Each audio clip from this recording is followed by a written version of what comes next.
नमस्कार। आज हम इस वीडियो में हिंदुस्तानी संगीत गायन कक्षा 12वीं की परीक्षा में राग भैरव की द्रुत ख्याल की स्वरलिपि कैसे लिखनी है यह सीखने जा रहे हैं। 12वीं बोर्ड की परीक्षा में यदि प्रश्न आता है कि किसी एक राग में द्रुत ख्याल की स्वरलिपि लिखिए, तो आपने अपने पाठ्यक्रम के किसी एक राग में द्रुत ख्याल यानी छोटे ख्याल की बंदिश लिखनी है। आज मैं आपको भैरव राग में द्रुत ख्याल की बंदिश कैसे लिखनी है ये सिखाऊंगी। सबसे पहले आपको यह जानने की भी जरूरत है कि यह प्रश्न अधिकतर 6 मार्क्स का ही आता है और एग्जामिनर प्रश्न को अनेक तरीकों से पूछ सकता है।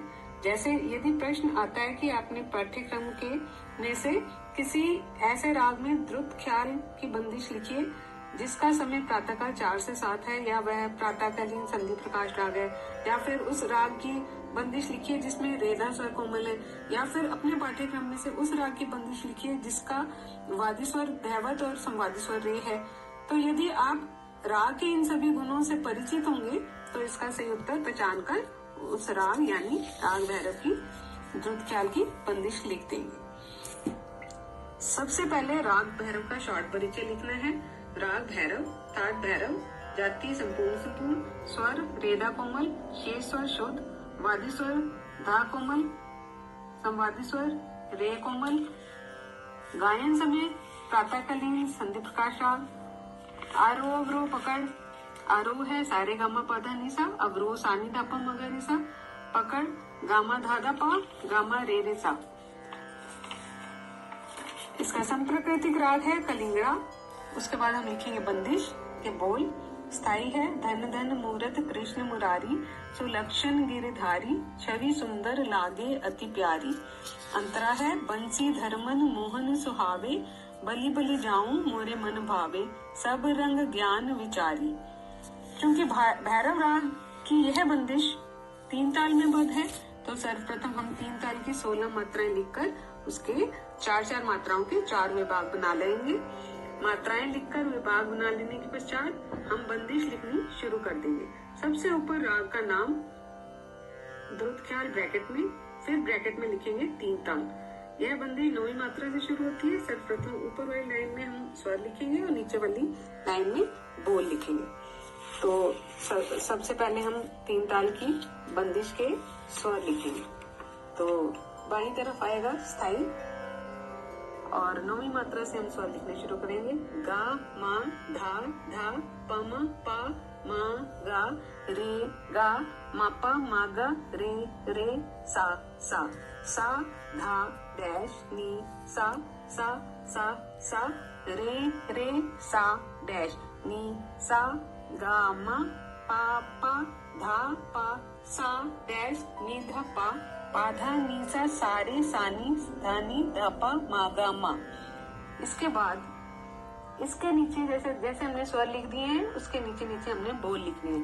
धन धन मु एस रत क्री एस शन मु एस रा एस री ई सूल एस श एस न गिरी धा एस री एस छवि सुन एस दर ला एस गे एस ती प्या S S S S S S S S S S S S री एस।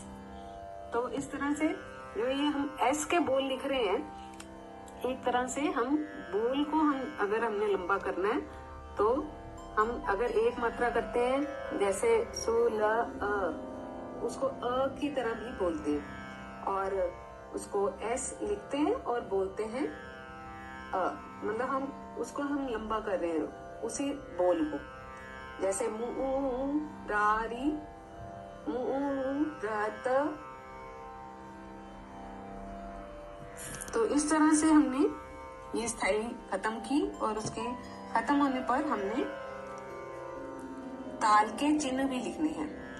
पहली मात्रा के नीचे आएगा सम का साइन, 5वीं मात्रा के नीचे आएगा दूसरी ताली का साइन, 9वीं मात्रा पे आएगा खाली का साइन और 13वीं मात्रा पे आएगा तीसरी ताली का साइन यानी कि 3।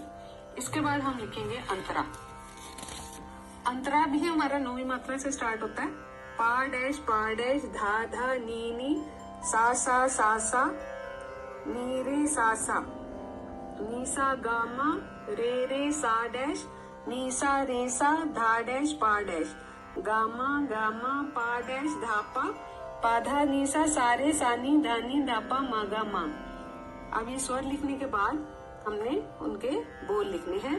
बन एस सी एस, धर मन मोहन सुहा एस वे एस, बली बली जा एस ऊ एस, मोरे मन भा एस वे एस, सब रंग ज्ञान वी चा S S S S S S S S S S S S S री एस।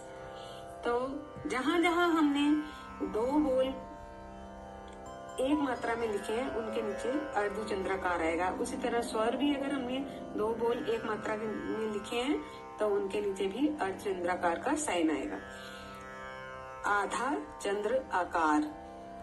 तो जैसे हमने अंतरा खत्म किया, अंतरा खत्म करने के बाद भी हमने ताल के चिन्ह यानी कि पहली मात्रा पे सम, पांचवी पर दूसरी ताली, नौवीं पर खाली और तीसरी ताली हमारी आ रही है 13वीं मात्रा पर।